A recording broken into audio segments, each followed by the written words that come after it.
ఇక్కడ మనం పెద్దలందరికీ నమస్కరించుకొని త్రిపుర రహస్య జ్ఞానఖండ సారము అనే పుస్తకాన్ని చదువుకొని చెప్పుకోబోతున్నాము. భగవాన్ శ్రీ రమణ మహర్షుల వారు ఈ పుస్తకం గురించి చాలా అద్వైత గ్రంథాల్లో చాలా ముఖ్యమైన పుస్తకం అని ప్రిస్క్రైబ్ చేసేవారుట.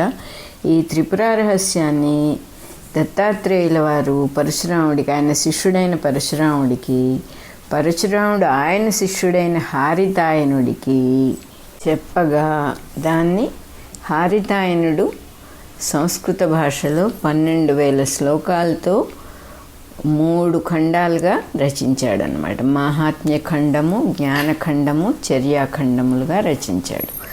అందులో జ్ఞానఖండం పూర్ణ అద్వైతాన్ని బోధించే భాగం. ఈ జ్ఞానఖండాన్ని పోలూరి హనుమత్ జానకి రామశర్మ గారు చక్కగా తన వ్యాఖ్యానంతో పాటు ఆ వ్యాఖ్యానానికంటే కొంచెం అర్థం కాని వాళ్ళకు సమ్మరైజ్ చేసి అర్థమయ్యేట్టుగా బాలప్రియ అనే పేరుతో వ్యాఖ్యానం రాశారు. ఎంతో చక్కగా తెలుగులో అద్భుతంగా రాశారు ఆయన ఈ పుస్తకాన్ని. శ్రీ రమణ భగవానులు ఎంతో మెచ్చుకొని ఈ గ్రంథాన్ని చదవమని అందరు సాధకులకు ప్రోత్సాహం చేస్తూ ఉండేవారు. కాబట్టి రమణాశ్రమం వాళ్ళే దీన్ని ప్రింట్ కూడా చేశారు. వాళ్ళందరికీ కూడా మనం కృతజ్ఞతలు చెప్పుకుంటూ రమణ మహర్షుల వారికి కూడా నమస్కారం చేసుకుంటూ ఈ పుస్తకాన్ని చదువుకుందాం. ఇక్కడ మనం జనరల్గా చెప్పుకోవాల్సిన విషయం ఏంటంటే, మామూలుగా పురాణ గ్రంథాలన్నిటిలో కూడా 10 మంది దేవుళ్ళ గురించి చెప్పరు వాళ్ళు. ఏ పురాణంలో ఆ ఒక ముఖ్యమైన దేవుడు ఉంటాడనమాట. అదే పరమాత్మ వస్తువుగా, అదే పరబ్రహ్మముగా, అదే దేవతని పరబ్రహ్మముగా వర్ణిస్తారంటే గణపతి పురాణం కనుక చదివితే గణపతే మెయిన్గా ఉంటాడు అక్కడ.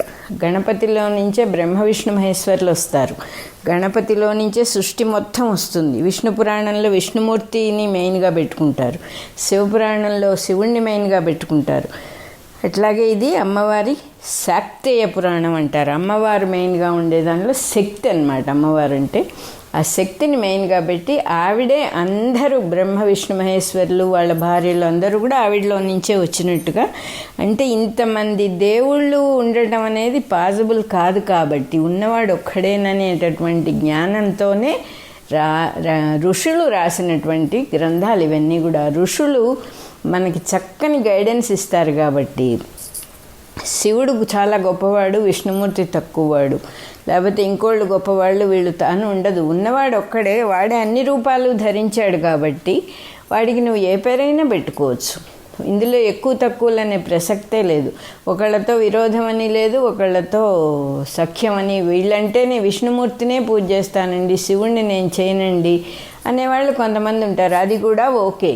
వాళ్ళ ఇష్టానుసారం. ఇష్టం అనేది ఎట్లా వచ్చిందంటే సర్వత్రా దైవమే ఉన్నాడు కాబట్టి వాళ్ళకి సంబంధించిందే, కానీ అది మనకి సంబంధించింది కదా. వాళ్ళు ఇలాగండి అలాగండి అని మనం అంటాని వీల్లేదు. ఎందుకంటే సర్వత్రా వాళ్ళల్లో కూడా దైవం ఉండి నడిపించేటటువంటి పద్ధతి. కాబట్టి ఇదొక విషయం చెప్పాలనుకున్నాను. తర్వాత ఈ శాక్తేయ పురాణంలో ముఖ్యంగా మనం చెప్పుకోవాల్సింది అమ్మవారు బాలా త్రిపుర సుందరి గురించి ఉంటుంది. ఇది ఇంకా మనం ఈ పుస్తకం చదువుకోవటం మొదలు పెడదాం.